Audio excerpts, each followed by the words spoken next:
I would like to welcome you to the 6th International Conference on Ocean Energy. This event was launched 10 years ago in Germany. Since then, it's been held in a different country every 2 years. I'm sure you will join me in thanking the UK trade bodies, Renewable UK and Scottish Renewables, for stepping forward to organise ICOE 2016 instead of their own annual wave and tidal events.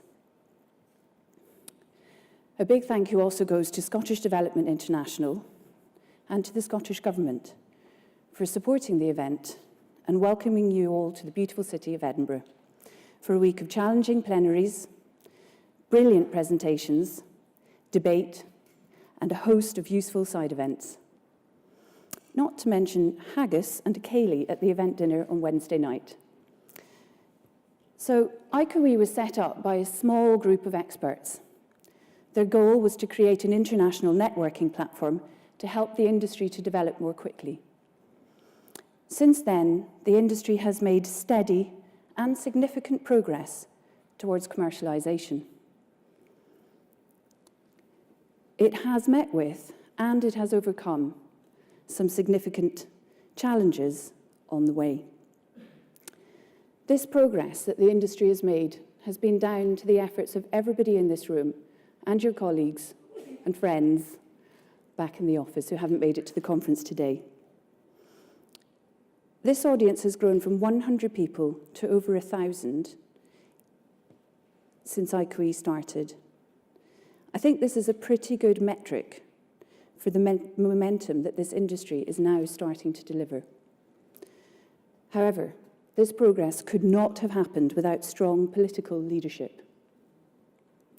During this opening session, you will hear from 3 leading politicians from the European Commission, from Scotland, and in the next session from Canada, all of whom are trailblazers in their own right.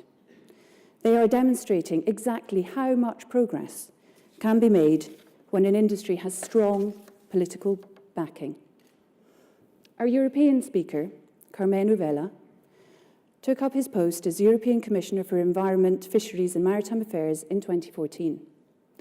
At that time, his directorate was taking a very proactive approach to developing a European strategy for commercialising ocean energy.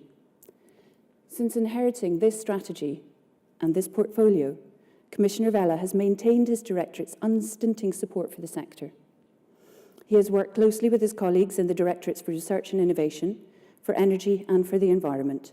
And the result of this leadership is that the European Commission is developing a coherent support package that will realise the Commissioner's long-term vision for ocean energy. So, what is that vision? I think it's something that is shared by all the countries represented in this room today. There are people registered for the conference from 29 different countries. I think in common, they all want to believe that they can rely on their own ocean energy resources to meet growing electricity demand in a clean and sustainable way within the next 35 years. So, long-term vision is something that the Commissioner has in common with Fergus Ewing, our next speaker. Mr. Ewing is Minister for Business, Energy and Tourism in the Scottish Parliament. The Scottish Government has held its course and several of us have watched them hold their nerve as they have provided dedicated support to the ocean energy sector. The sector has certainly delivered some important milestones on the journey from concept to commercialisation, which is a theme for this conference. But in the next 10 years, we need to move on.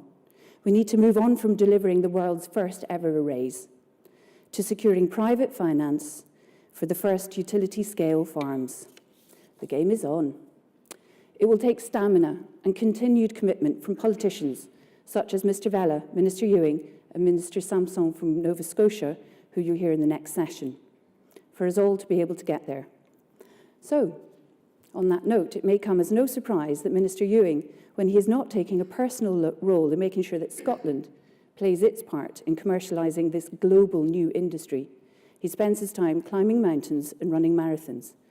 Ladies and gentlemen, please welcome our first speaker, Fergus Ewing, no stranger to challenge. Thank you.